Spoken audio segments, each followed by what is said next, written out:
2 Kings, chapters 10 through 12. Since Ahab had 70 sons in Samaria, Jehu wrote letters and sent them to Samaria to the rulers of Jezreel, to the elders, and to the guardians of Ahab's sons, saying, Your master's sons are with you, and you have chariots, horses, and a fortified city, and weaponry. So when this letter arrives, select the most qualified of your master's sons, set him on his father's throne, and fight for your master's house.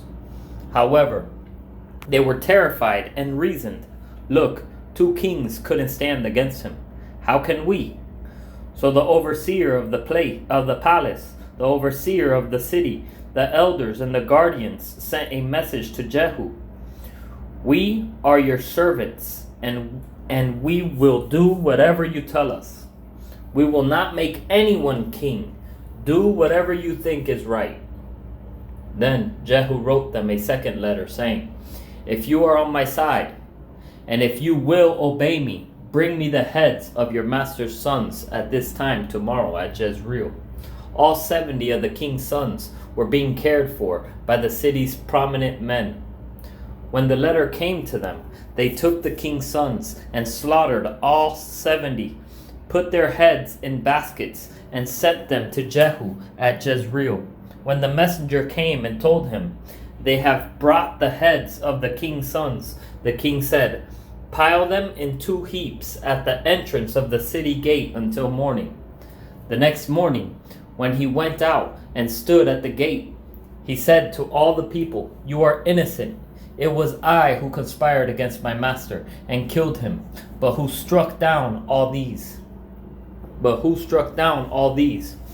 Know then that not a word the Lord spoke against the house of Ahab will fail, for the Lord has done what he promised through his servant Elijah. So Jehu killed all who remained of the house of Ahab in Jezreel, all his great men, close friends, and priests, leaving him no survivors. Then he sent out and went to Samaria. On the way, while he was at Betheked of the shepherds, Jehu met the relatives of King Ahaziah of Judah, and asked, Who are you? They answered, We're Ahaziah's relatives. We've come down to greet the king's sons and the queen mother's sons. Then Jehu ordered, Take them alive. So they took them alive, and then slaughtered them at the pit of Betheked. 42 men. He didn't spare any of them. Then Jehu ordered, Take them alive. So they took them alive, and then slaughtered them at the pit of Betheked. 42 men. He didn't spare any of them. When he left there, he found Jehonadab, son of Rechab, coming to meet him. He greeted him and then asked, Is your heart one with mine? It is, Jehonadab replied. Jehu said, If it is, give me your hand. So he gave him his hand, and Jehu pulled him up into the chariot with him. Then he said, Come with me and see my zeal for the Lord. So he let him ride with him in his chariot. When Jehu came to Samaria, he struck down all who remained from the house of Ahab in Samaria until he had annihilated his house, according to the word of the Lord spoken to Elijah. Then Jehu brought all the people together and said to them, Ahab served Baal a little, but Jehu will serve him a lot. Now therefore, summon to me all the prophets of Baal, all his servants, and all his priests. None must be missing, for I have a great sacrifice for Baal. Whoever is missing will not live. However, Jehu was acting deceptively in order to destroy the servants of Baal. Jehu commanded, Consecrate a solemn assembly for Baal. So they called one. Then Jehu sent messengers throughout all Israel, and all the servants of Baal came. No one failed to come. They entered the temple of Baal, and it was filled from one end to the other. Then he said to the custodian of the wardrobe, "Bring out the garments for all the servants of Baal." So he brought out their garments. Then Jehu and Jehonadab, son of Reshab, entered the temple of Baal. And Jehu said to the servants of Baal, "Look carefully to see that there is no servants of the Lord here among you, only servants of Baal." Then they went in to offer sacrifices and burnt offerings. Now Jehu had stationed 80 men outside, and he warned them, "Whoever allows any of the men I am placing in your hands to escape will forfeit his life for theirs."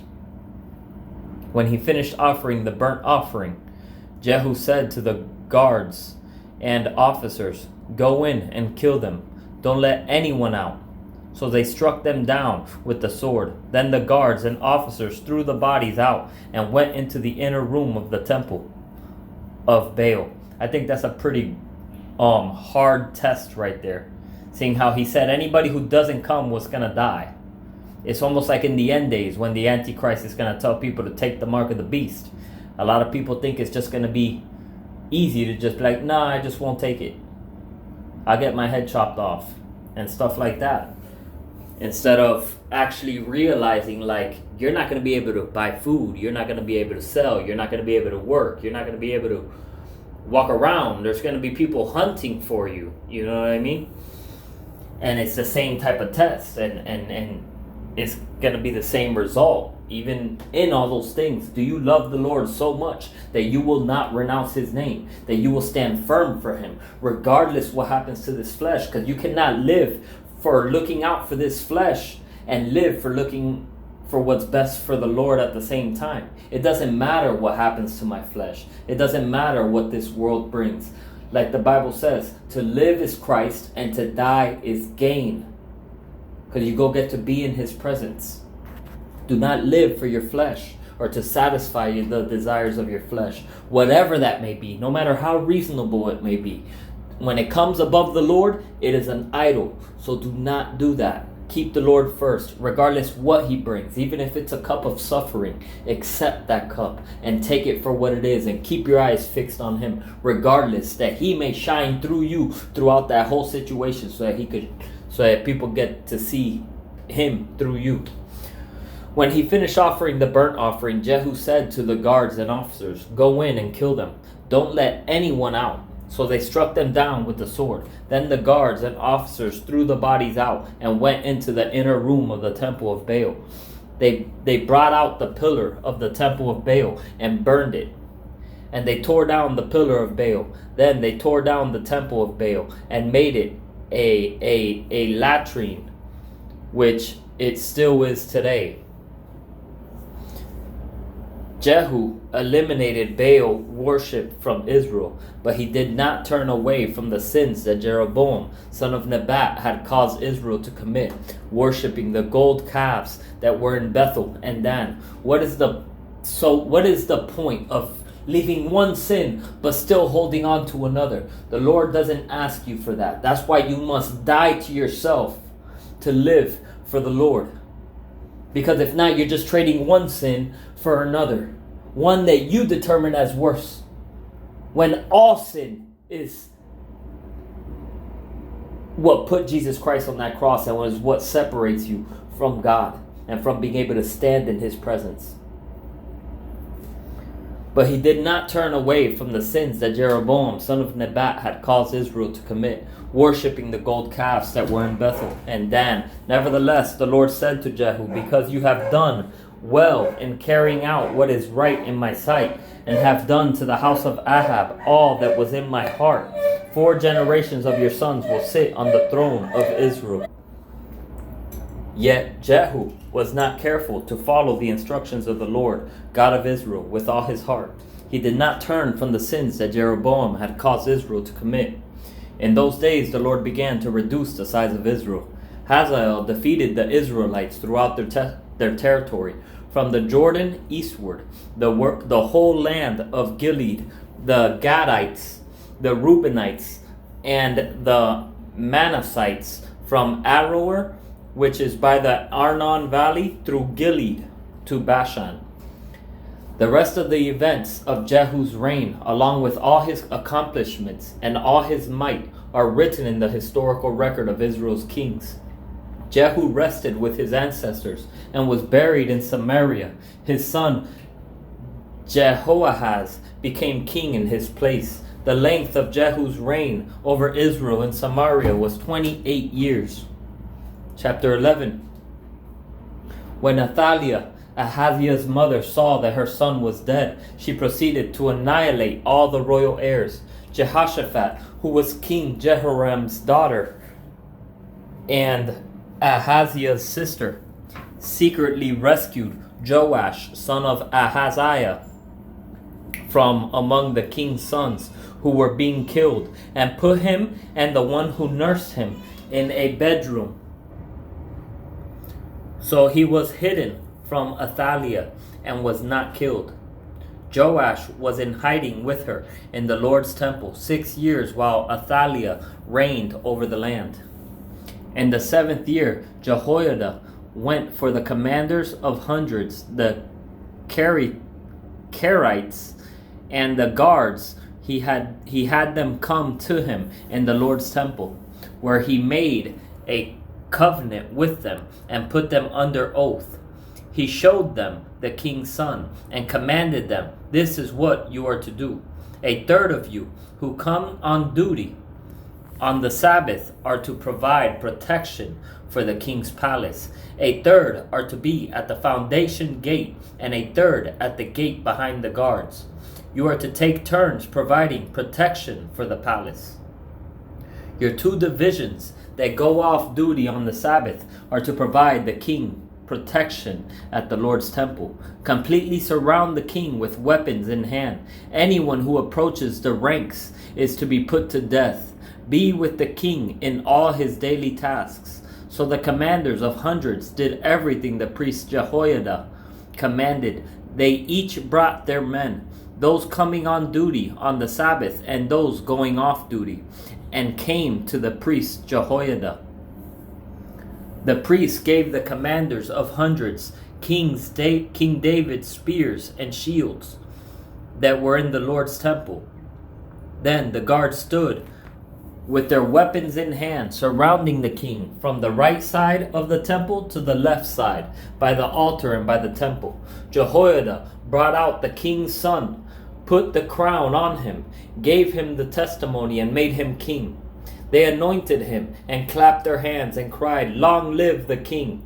When Athaliah heard the noise from the guard and the crowd, she went out to the people at the Lord's temple. She looked, and there was the king standing by the pillar, according to the custom. The commanders and the trumpeters were by the king, and all the people of the land were rejoicing and blowing trumpets. Athaliah tore her clothes and screamed, "Treason! Treason!" Then the priest Jehoiada ordered the commanders of hundreds in charge of the army, "Take her out between the ranks and put to death by the sword anyone who follows her," for the priest had said, "She is not to be put to death in the Lord's temple." So they arrested her, and she went through the horse entrance to the king's palace, where she was put to death. Then Jehoiada made a covenant between the Lord, the king, and the people, that they would be the Lord's people, and another covenant between the king and the people. So all the people of the land went to the temple of Baal and tore it down. They smashed its altars and images to pieces, and they killed Mattan, the priest of Baal, at the altars. Then Jehoiada the priest appointed guards for the Lord's temple. He took the commanders of hundreds, the Kerites, the guards, and all the people of the land, and they brought the king from the Lord's temple. They entered the king's palace by way of the guard's gate. Then Joash sat on the throne of the kings. All the people of the land rejoiced, and the city was quiet, for they had put Athaliah to death by the sword in the king's palace. Joash was 7 years old when he became king. Chapter 12. In the 7th year of Jehu, Joash became king, and he reigned 40 years in Jerusalem. His mother's name was Zebiah. She was from Beersheba. Throughout the time the priest Jehoiada instructed him, Joash did what was right in the Lord's sight. Yet the high places were not taken away. The people continued sacrificing and burning incense on the high places. Basically, all the rituals. How many high places do we have set as Christians? We have to do this in this order. How many traditions do we have set in our minds and in our hearts that we think that if people don't follow those traditions, they're not holy or they're not drawn close to the Lord, when they're just traditions?